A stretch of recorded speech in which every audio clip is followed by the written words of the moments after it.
Welcome to the podcast, Let the Prophets Speak. Today we are going to study the book of Daniel, that is Daniel chapter 5. We just finished in chapter 4 the story of Nebuchadnezzar, the king of Babylon.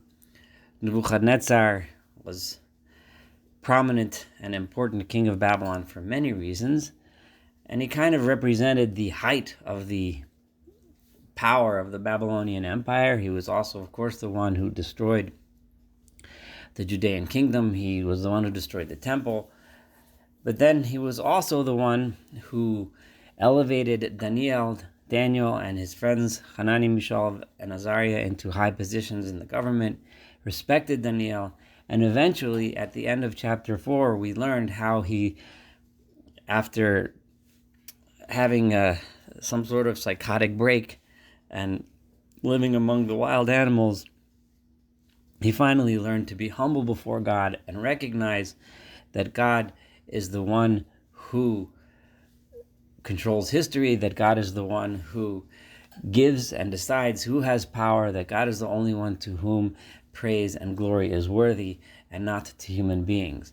And that he finally learned that humility. After leaving Nebuchadnezzar, we go on to a different period of time, and earlier on at the end of the chapter 1, we learned that Daniel remained a principal advisor to the kings of Babylon, and then after Babylon was conquered by Persia, even to the kings of Persia.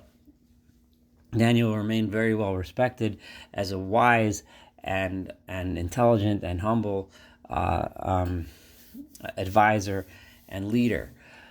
So we now go to a completely different time in chapter 5 in the history of Babylon. Remember, the stories of the book of Daniel and the book of Daniel itself was compiled several hundred years after the events that it is purporting to be discussing. So it's difficult to look at as a work of actual history.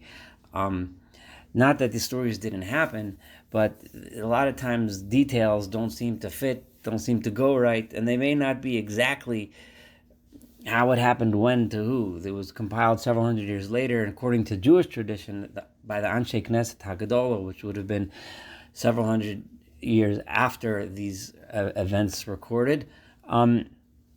And according to scholars, also, it seems to be everyone in agreement with something similar to that tradition, that it would have been written in Second Temple times.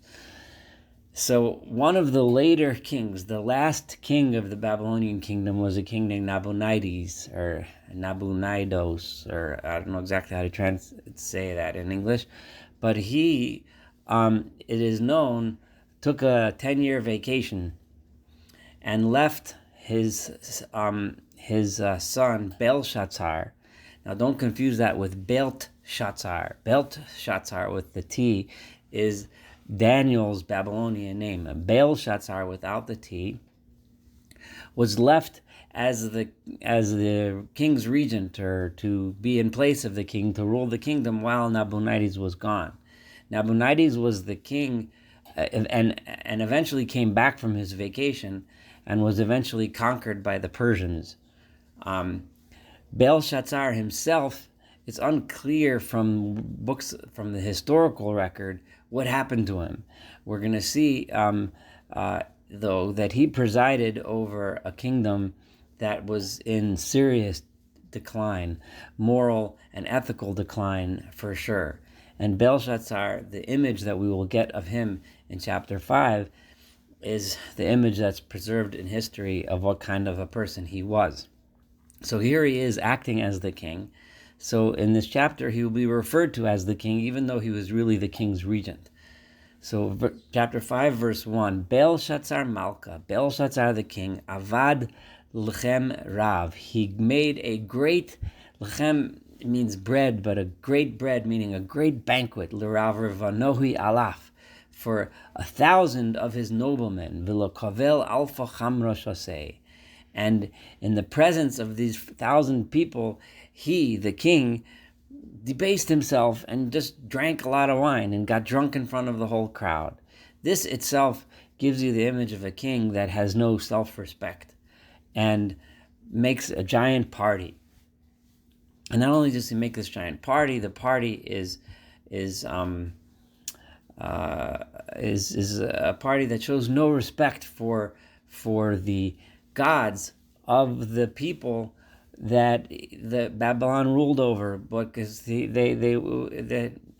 because what Belshazzar did, you see in verse 2, Belshazzar amar b'te'em chamra, and while he is drunk with wine, and this word b'te'em has been used in previous chapters to mean the decree of the king, but Belshazzar is b'te'em chamra. He is under the rather than being a serious decree like we had in Nebuchadnezzar. The te'em chamra is the influence of the wine. In other words, while he's drunk, what does he say? He says, let's bring out all of the gold and silver that my father Nebuchadnezzar. Now Nebuchadnezzar was not the father of Belshazzar, but he was an ancestor. But it was common, and we find throughout the words of the prophets times when an ancestor is referred to as a father, that he took out of the temple in Jerusalem, v'yishton bahon, and let's all drink together from those vessels, Malka, me, the king, v'rav Ravonoi, and all of the 1,000 nobles, sheglosei ulechenosei, and all of his wives and concubines. The word sheglosei, to refer to wives, is extremely vulgar term. Shegel is the Aramaic word for sex, and it's deliberately chosen not to say wives, which would be a respectful way to refer to women, but his sexual companions and his concubines, meaning this party was full of drunkenness and hedonism and sexual promiscuity. And let's all come and drink from the wine and from the gold and silver vessels that we looted from the God's temple in Jerusalem. It's just an extreme sign of disrespect, and it reminds us, of course, of the great feast that the king Achashverosh in the book of Esther had. But it's just something. It kind of brings those images to mind. Beidayan at that time, Hayisiv monei dahava tihanpiku menecha deveisala divurushalayim. They took out the golden vessels from the storage, that the ones that they had been stolen from the God's house, God's temple in Jerusalem. V'ishtiv bahon malka v'rav vanoi sheglosei lechonosei, and all of them drank from it. Again, it uses the same very vulgar terms. Sheglosei, his sexual companions, and his concubines. Ishtiv chamra, they all drank wine together. V'shabachu le'elohei, and they praised the gods of Dava v'chaspa, the gods of gold and silver, nechosha, parz la'ah v'avana, of bronze and iron, wood and stone. Meaning that they abused the vessels that were used to honor the one and only true God, and then in their drunkenness they praised all of the other gods of gold and silver, the statues, the idols that are meaningless and mean nothing. This can also be interpreted as the gods of gold and silver, meaning making gold and praising, saying how this is the true God. Wealth is the God. Power, the strength of the iron, the wood, so on. In other words, worshiping the items themselves as opposed to worshiping God. Bashata, at that time, while they're partying and drinking and involved in sexual activity and so on, nefako etzba'on diyadanash, the hand of a man appeared, v'chosvon l'kavel nevrashta, and it started to write upon the plaster of the wall, al gira di chesal hechla di malka, on the wall of the king's palace, opposite where the lights were shining. Umalka chazeh, and the king saw pas yada di chasva. The king was able to see this hand as it wrote something upon the wall. Adayan, suddenly Malka zivo hishanoi. Now he was in this drunken, happy spirit and party mood, and all of a sudden he gets really serious. And his mind and his brain is now really scared and confused. And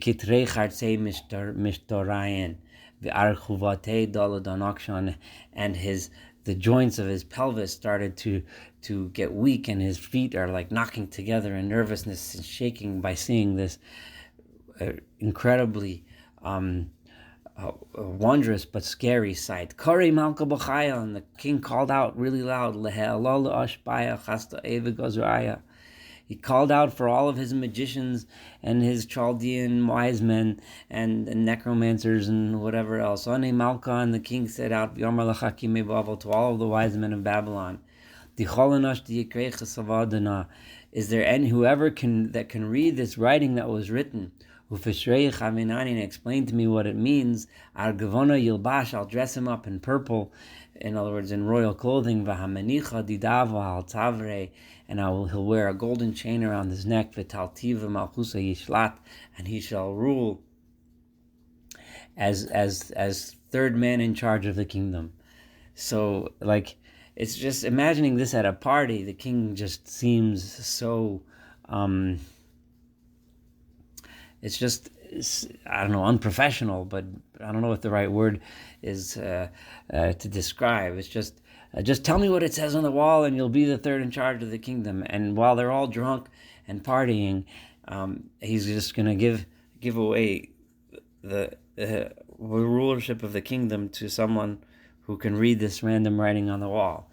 Adayin alin. So at this time, therefore, they all came. They all came up, but they could not read what was written. And they could not tell the king what was written there. Why it is that they couldn't read it is unclear. We don't know why. I mean, we will find out soon what the words were. Maybe they did not know the alphabet. Maybe it was written in a different alphabet or something. But exactly why they couldn't read it is unclear. But they couldn't. Adayin Malka Belshazzar Sagi Mispahal. However, now he's getting even more nervous, the king. Vizivoi Shanayan Alohi V'Ravarvanoi Mishtabshin. And now all of the nobles and the people are getting all worried and nervous, and the entire mood of the party went from a big happy party to being a whole bunch of very nervous people. Malchus Kavel Mile Malka V'Ravarvanoi. But because of the Leves Mishtaya Alas, the queen came to see what's going on. Now the queen is now presented as the smart one, the one who had her wits with her, the one who wasn't drunk. All of the men and are partying and drunk and drinking and everything. She comes to the party, and Anas Malkasan Shvameres, and she says, Malkal Alman Chayi, the king, may he live forever. Al Yavahaluch Rayonach Vizivach Al Yishtanu. Don't be so worried, don't be so nervous. Calm down, relax. So we have the image of the queen as the only rational one. And she comes in and says, Stop, don't be so nervous, don't be worried. Isai Gevar. We've already learned, Daniel has interpreted 2 dreams so far, and he's done many smart things. We know there's a guy in the kingdom, the Ruach Elohin Kadishin Pei, who has the spirit of the holy gods within him. Uviyomei avuch nahiru v'sachlasanu, and in the days of your ancestor Nebuchadnezzar, his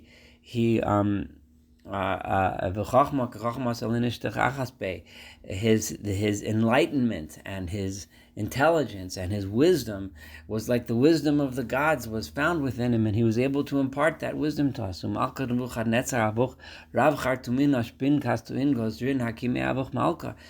your ancestor, the king Nebuchadnezzar, made him the chief of all of the necromancers and magicians and sorcerers and so on. Kol kovel diruach yatira. Because we can see that this great spirit, umanda, and knowledge, v'sachlasanu, and wisdom, ifashar chal minhu, he's able to interpret dreams, v'achavoyas achidanu, mishorei kitrin, and he's able to explain riddles and puzzles and figure out what's going on, mishorei kitrin, and he's able to solve problems Hishtachas be b'Daniel. All of this is to be found in Daniel. Note that it's, again, Daniel is being praised for his abilities to understand, to be intelligent, to solve puzzles, to solve problems, and that he has the Spirit of God within him. Nowhere does it call him a miracle worker, and nowhere does it say that he actually speaks to God. Daniel is not being presented as a prophet, but he's being presented as a man of God, in whom wisdom resides. The Malka Sham Shemei Belshazzar, and that the king Nebuchadnezzar gave him the name Belshazzar. Ka'an Daniel Yiskreu Vishva Yahakave. Let's just call Daniel, and he will read it, and he will tell us what it says. So Beidayan, at this point, Daniel, who Alka da Malka, he was brought in front of the king. And Ane Malka, and the king announced for Amar le Daniel, and he said to Daniel, Antu Daniel, di min b'nei galusa di Yehud, are you the Daniel who was one of the exiles of Judea? Di haisi Malka avi min Yehud, that my ancestor Nebuchadnezzar, the king, brought back in captivity from the land of Judah? V'shemei salach, and we've heard about you, the hiruach Elohim bach, that the spirit of gods are with you, v'nahiru v'sachlusanu v'chachma yatiru shtakachas bach, and illuminating wisdom and intelligence and extraordinary intelligence is found with you.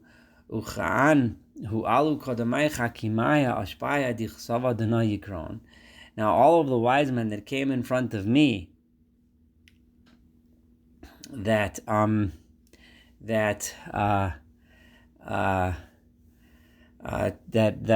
they tried to attempted to read this, and tell me what it means. They weren't able to tell me what this means, what this writing means. But I have heard about you. That you are able to solve these puzzles, and you can find answers to puzzles, and you can solve riddles and problems. So now, if you can go ahead and read this, and you can tell me what it means, I will give you purple robes. I will give you a golden chain, and I'll make you the third in charge of the kingdom. As if Daniel actually wanted these things. But standing in front of the king, obviously Daniel knew that it wasn't really a choice. He needed to give the answer, because if he didn't, we all know what kings would do. So Beidayan, at this point, this is verse 17, One Daniel answered, V'yomar kodamalka, matnosoch loch lehevyon. You can keep your gifts for yourself. I don't need no purple robes. I don't need no fancy gold necklaces. And I don't need to be the third in charge of the kingdom, especially since Daniel saw the base level to which the kingdom had sunk under the leadership of this Belshazzar. Nebuchadnezzar, who brought Babylon to such glory, Belshazzar brought it to the verge of destruction. The image being painted here of a great empire about to be destroyed, and about to be destroyed because it sunk to the level where their gods were the gods of hedonism and money and gold and silver and strength and power and so on. This is the image of the kingdom that's about to collapse. And as we know, obviously in retrospect, that it did collapse right after Belshazzar had brought it down to this low level. I'm continuing to read in verse 17. And you can go ahead and give all of that stuff, those presents, you can give it to somebody else. Biram, however, no problem. I'll tell you what it says, and I'll explain to you what it means. Ant malka Allah ilah malchuso ruvusa v'hikara v'hadra yahavla Nebuchadnezzar avuch. The king, the Most High, I'm giving you a message, Mr. King. The great one and Most High God, the real God, the one God, He gave the kingdom to Nebuchadnezzar, your forefather. Umin revusa dihavle, and because of the greatness that God gave and bestowed upon Nebuchadnezzar, your ancestor, kol amamaya umaya v'lishanaya havozu yayin v'dachlin min kadamoi. All the nations of every language and culture over which Babylon ruled learned about the true God. this is referring back to what we saw in the chapters. Remember, Nebuchadnezzar had written a letter to all of the people of the kingdom about the wisdom and the greatness of the one true God. And Nebuchadnezzar understood that because he learned that humility.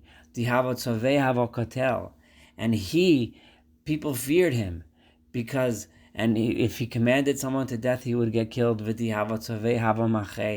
And if he would want to let someone live, he would let someone live. Nebuchadnezzar was a real king with real power. And if he wanted to raise someone and give them a high position, that would do. And if he wanted to lower someone, he would lower someone.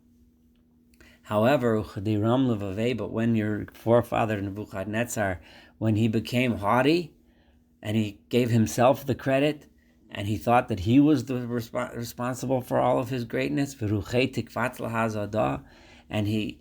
his spirit became strong to do whatever he wanted. He was cut off from his kingdom, and his glory was removed. He was taken down from his high position. And he was taken away from humanity, and he wandered and his heart became like the heart and soul of an animal. And he lived among the donkeys. And he ate grass like cows. And he got moisture from the dew of the heavens until he finally learned the lesson that it is God who rules. It is God, the great God, who rules over the kingdoms of men. And it is God who is the one who decides who is up and who is down. But you, his descendant Belshazzar, you have not humbled yourself. Even though you knew this history, you knew what happened to your ancestor. Your ancestor didn't have warning, but you knew this story. You knew exactly what happened. But instead, look at you. You're drunk. You lead the people in hedonism. You're a shame and you're an embarrassment to your grandfather who learned that lesson. You make yourself out as if you're bigger than God himself. And to the vessels of the house of God, you brought in front of you, and you, together with your noblemen, and your sexual companions, and your concubines, you drink wine from those vessels, and you're worshiping silver and gold and bronze and iron and wood and stone. These are things that they're just inanimate objects. These are nothing. You think they have value, but they're nothing. They can't see, they cannot hear, they don't even know when you praise them. You say this is beautiful gold, but the gold itself doesn't even know what you're saying to it. But to the God whose soul is actually, to whom your soul actually belongs, and your entire lives, every path of your life is actually controlled, and by him, lo hadarta, to him you don't give any glory. Beidayin min kadamohi. Therefore, that's why Shaliach Pasadida. That's why he sent his hand, and that's why he wrote this message. And this is what the message says. I'm up to verse 25. This is the message. Menei menei tekelu farsin. Menei menei tekelu farsin. The words themselves could have several meanings, but menei, a mana, is a coin, a large coin, like 100 shekels. Tekel is the Aramaic word for a shekel, which is a coin, like $1. Parsin means bits and pieces. So menei menei means a lot of money, a little bit of money, and then bits and pieces. But what does this mean when it writes that? Dinei feshar milsa, 26. This is what the words mean to say. Menei also means to count. So, menei refers to Mena Eloha Malchusach v'Hashlama. God has counted your days and decided that they are over. Tekel, which means a shekel, which is a denomination of money, but it could also mean to take Tekel means tekilta. I'm sorry, shekel means is a weight.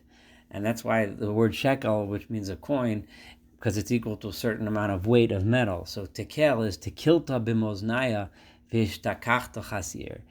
You were weighed in God's scales, and you were found to be missing. You don't even have enough to be a shekel. You were found that you're not worth anything. Peres, the pieces, prisasma chusach, your kingdom is going to be cut apart. Vihivat lemadaya paras, and it will be given over to the Medes and the Persians. The Medes and the Persians were closely related, and they made up what became the Persian Empire, which did conquer this land of Babylon shortly after the reign of Belshazzar Bedayan. At that point, Omar Belshazzar, Vilbishu Daniel Argavana, Belshazzar did give Daniel the purple robe, V'hamenicha didaval tzavare, and he did put the golden necklace around his neck, V'achrizu aloi delehave shalit talz malchus, and he gave him the position.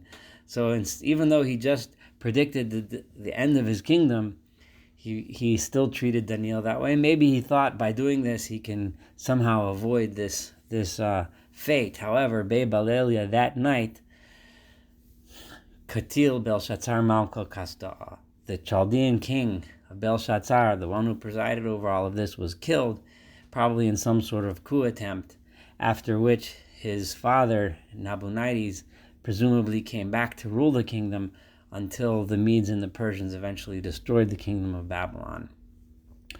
There's so much to learn. This is a very famous chapter, of course, the writing on the wall. Thank you so much for studying Daniel 5. Looking forward to studying Daniel 6 and the rest of the book together.